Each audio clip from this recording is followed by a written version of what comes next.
दोस्तों, इस दुनिया में जब जब सोशल मीडिया रिवॉल्यूशन के बारे में बात करी जाएगी तब तब मार्क ज़करबर्ग और फेसबुक के बारे में बात ना हो, ऐसा हो ही नहीं सकता। आज हम सब सोशल मीडिया में अपने देश विदेश के दोस्तों के साथ जुड़े हुए हैं, सबके साथ बात कर पाते हैं। मार्क ज़करबर्ग की वजह से ये कहना गलत नहीं होगा। दोस्तों, जिस इंसान की वजह से आज हम सब सोशल मीडिया में एक दूसरे के साथ जुड़ पाए हैं, आज उनकी सक्सेस के बारे में बात करने वाले हैं कि किस तरह से उन्होंने इतनी कम उम्र में सक्सेस की इस लेवल को अचीव किया है। मार्क ज़करबर्ग की जन्म 14 मई 1984 को न्यूयॉर्क में हुआ था। मार्क के पेरेंट्स डॉक्टर थे।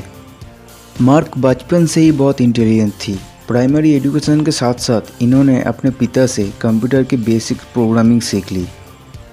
जब मार्क 12 साल के थे तब उन्होंने अटारी बेसिक प्रोग्रामिंग का यूज़ करके एक मैसेजिंग प्रोग्राम बनाया जिसका नाम उन्होंने ज़कनेट रखा। मार्क के इस प्रोग्रामिंग से उनके पिता बहुत प्रभावित हुए। ये प्रोग्रामिंग उनको इतना यूज़फुल लगा कि उन्होंने तो अपनी क्लिनिक में भी इस प्रोग्रामिंग का यूज़ करना शुरू कर दिए थे। यही ज़कनेट प्रोग्राम उनके घर में भी एक कंप्यूटर से दूसरे कंप्यूटर पर बातचीत करने के लिए यूज़ होता था।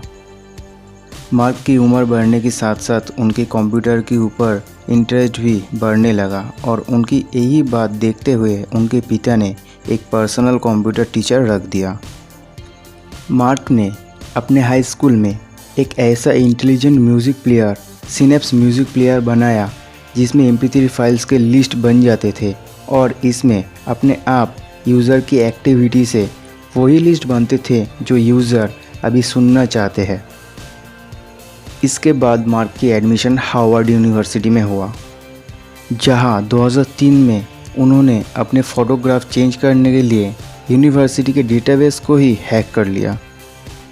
मार्क नहीं चाहते थे कि एडमिशन के टाइम पे उन्होंने जो फ़ोटो कॉलेज में दिया है वही फ़ोटो उनकी डिग्री में रहे, और इसी वजह से ही उन्होंने कॉलेज की ही डेटाबेस को हैक कर ली।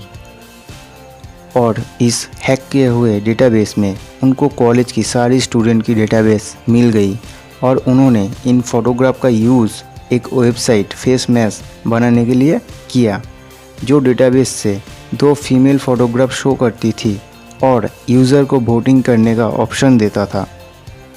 दोनों फ़ोटोग्राफ में कौन फ़ोटोग्राफ हॉट है और कौन नॉट, इसका ऑप्शन भी ये वेबसाइट प्रोवाइड करता था। इस वेबसाइट पर बहुत ही कम टाइम में बहुत ही ज़्यादा ट्रैफिक आने लगे। ज़्यादा ट्रैफिक हार्वर्ड कॉलेज के स्टूडेंट का था और ज़्यादा ट्रैफिक होने के वजह से सर्वर क्रैश हो गया।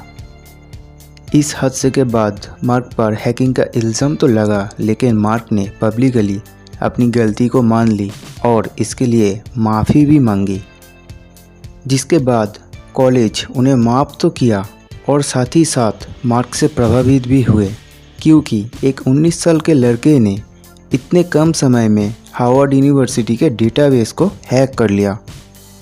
हार्वर्ड यूनिवर्सिटी में मार्क ने पढ़ाई के दौरान यूनिवर्सिटी हॉस्टल के कमरे में रहने वाले अपने दोस्तों के साथ मिलकर हार्वर्ड कनेक्शन नाम की सोशल नेटवर्किंग साइट बनाई, जो पूरे कॉलेज स्टूडेंट के लिए थी। लेकिन मार्क इस चीज़ से ज़्यादा संतुष्ट नहीं थे। वो चाहते थे कि और भी कुछ बड़ा करे।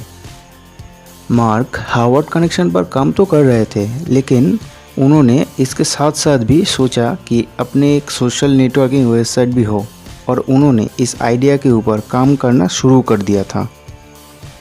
और फिर वो दिन आ ही गया जिस दिन उन्होंने अपनी इस आइडिया को हकीकत में बदल दिया, और फिर 4 फरवरी 2004 को द facebook.com वेबसाइट को बनाया। द facebook.com वेबसाइट को रजिस्टर करने के बाद मार्क बहुत ही ज़्यादा खुश थे। जो वेबसाइट आज facebook.com के नाम से जाना जाता है। मार्क की द facebook.com वेबसाइट बन तो गई, लेकिन अब इस प्रोजेक्ट को आगे बढ़ाने के लिए उनको काफ़ी सारी पैसों की ज़रूरत पड़ी, और फिर उनके एक दोस्त ने ज़्यादातर पैसा इन्वेस्ट किया। मार्क की ये फेसबुक प्रोजेक्ट मानो उनकी पूरी दुनिया है, और फेसबुक प्रोजेक्ट के ऊपर ध्यान देने के लिए उन्होंने कॉलेज ही छोड़ दी। कॉलेज छोड़ने के बाद फेसबुक प्रोजेक्ट के ऊपर मार्क बहुत ही ज़्यादा मेहनत करना शुरू कर दिए थे और मार्क के दिन रात मेहनत करने के बाद फाइनली 2005 से फेसबुक को यूएसए के सभी यूनिवर्सिटी की स्टूडेंट के लिए लॉन्च कर दिया गया था और इसके बाद फेसबुक पर बहुत ही तेज़ी से ट्रैफिक बढ़ना शुरू हो गया और मार्क की मेहनत रंग लेनी शुरू हो गई। और जैसे ही फेसबुक पर 50 मिलियन ट्रैफिक हुए तब याहू ने फेसबुक को $1 अरब में ख़रीदने का ऑफ़र दिया। $1 अरब उस टाइम पे बहुत ही बड़ी रकम थी, लेकिन फिर भी मार्क ने उस ऑफ़र को ठुकरा दिया। 2006 में मार्क कैलिफोर्निया आ गया और रेंट पे एक घर लिया और उसमें ही अपने एक पर्सनल ऑफिस भी खोल ली और यही से 24 मई 2007 को उन्होंने फेसबुक प्लेटफॉर्म की घोषणा की, जिसके बाद पूरे विश्व भर से 8 लाख से भी ज़्यादा डेवलपर्स फेसबुक से जुड़े। एप्लीकेशन डेवलप करने के लिए बहुत सारी third party software company Facebook के साथ जुड़ने लगी। मई 2008 को मार्क ने फेसबुक कनेक्शन प्रोग्राम लॉन्च किया, जिससे अलग अलग वेबसाइट पे साइन अप करने की जगह डायरेक्ट फेसबुक से ही लॉगिन होने का ऑप्शन मिल गया। धीरे धीरे फेसबुक पूरी दुनिया में फेमस होने लग गई।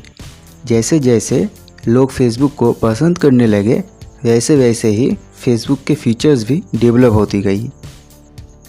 जुलाई 2010 आते आते फेसबुक पर 500 मिलियन यूज़र्स पूरे हो चुके थे, जो कि अपने आप में एक अचीवमेंट थी। इसके बाद 2012 में फेसबुक पर 1 बिलियन से भी ज़्यादा यूज़र्स हो गए और पूरी दुनिया मार्क की सक्सेस के बारे में जान चुकी थी। इसके बाद मार्क ने 2 बड़ी बड़ी कंपनी खरीद ली, पहला इंस्टाग्राम और दूसरा व्हाट्सएप।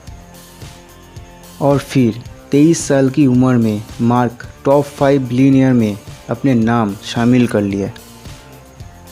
दोस्तों, मार्क ने बहुत ही कम समय में बहुत ही ज़्यादा सक्सेस अचीव कर ली अपने सच्चे लगन और मेहनत से। दुनिया के यंगेस्ट बिलियनियर के लिस्ट में भी मार्क का नाम है। मार्क ज़करबर्ग हम सबके लिए एक इंस्पिरेशन है।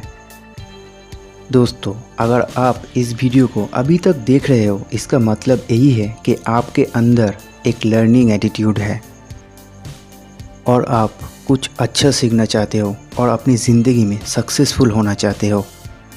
आपके इस सक्सेस जर्नी में मुश्किल तो बहुत सारे आएगी, लेकिन आपको बिना रुके आगे बढ़ना है और आपके इस स्ट्रगल में कोई आपको सपोर्ट करे या ना करे, मेरा बेस्ट विशेस हमेशा आपके साथ है।